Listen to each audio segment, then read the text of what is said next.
Alors, ces 800 milliards, je le disais tout à l'heure, il y a 2 étages.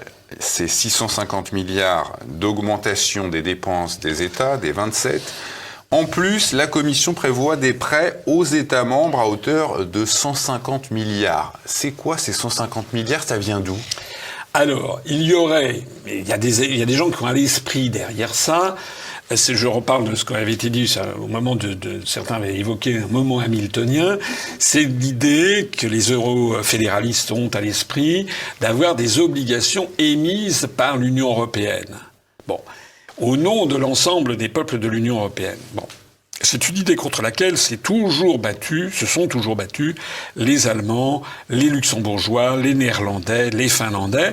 Ils n'ont pas confiance dans les pays du Sud. Pour dire les choses très simplement, les Allemands ne veulent pas être solidaires des dettes des Italiens et des Grecs. Bon, ils les considèrent comme ça. Bon.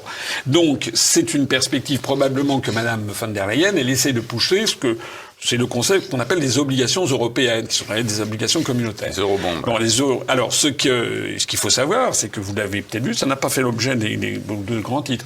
Au Parlement de La Haye, aux Pays-Bas, c'était il y a 3 jours, il y a eu un vote, il y a une majorité des députés néerlandais qui ont dit non. Ils refusent ce plan. Ils refusent le plan des 800 milliards, justement, parce qu'ils ne veulent pas d'obligations.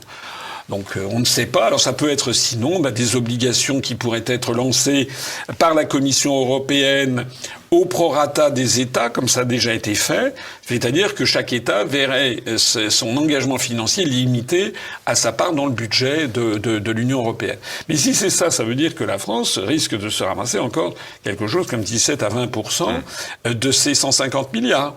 Ce qui pourrait représenter par exemple 25 milliards d'euros. Et comme on est les champions de la négociation, on pourrait peut-être mettre 25 milliards d'euros au pot pour en fait ne récupérer que peut-être 12 milliards parce qu'il faudrait donner de l'argent aux Estoniens ou aux Lettons.